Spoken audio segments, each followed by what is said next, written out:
வணக்கம் எல்லாருக்கும். இப்போ ஒரு ஸ்பெஷலான கத்திரிக்காயோட கியூக்கம்பர், கேரட், தக்காளி பழம், வெங்காயம் எல்லாம் ஆட் பண்ணி எப்படி சம்பல் செய்யறேன்னு சொல்லி காட்டுறேன். இந்த சம்பல் வந்து நார்மலா நான் பிரியாணிக்கும் யூஸ் பண்றேன், வெஜி ரைஸுக்கும் யூஸ் பண்றேன். சூப்பரா இருக்கும். நீங்க செய்து பார்த்தீங்கன்னு சொன்னா நல்ல டேஸ்டா இருக்கும். வாங்க செய்து காட்டுறேன்.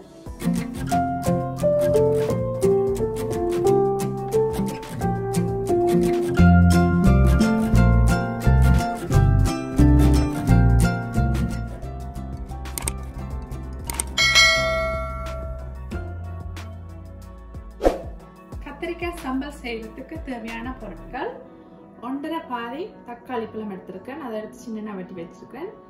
2 வெங்காயம், சிவத்த வெங்காயம் போடுங்க. என்னோட சிவத்த வெங்காயம் இன்றைக்கு இல்லாதபடியா நான் வெள்ளை வெங்காயத்தை போட்டிருக்கேன்.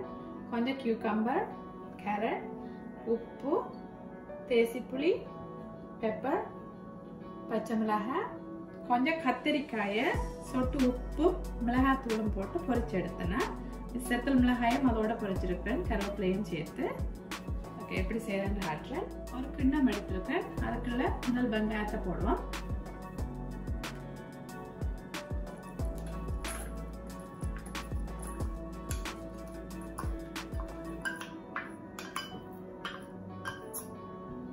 தக்காளி பழம்,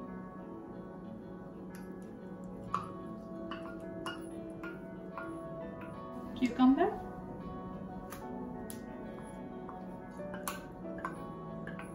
கேரட்,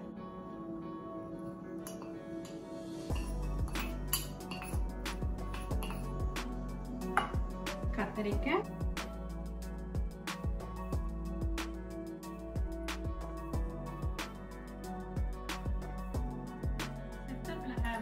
பொரிச்ச சத்த மிளகாயை நல்ல வடிவா கையால இப்படி நொறுக்கின மாதிரி நொறுக்கிட்டு போடுங்க. அதுல அந்த ஃப்ளேவர் வரும்.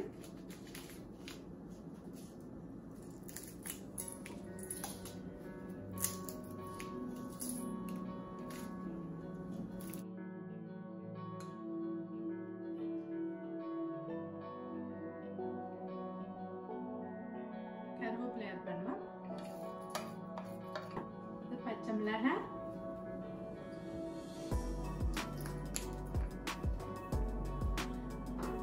கொஞ்சம் பெப்பர்ஸ்,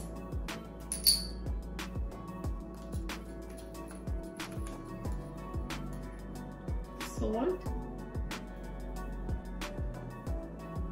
கொஞ்சம் சால்ட்டா போடுங்க. சால்ட் வந்து கூடினா அப்புறம் டேஸ்ட் இருக்காது. கொஞ்சம் லெமன் ஜூஸ்,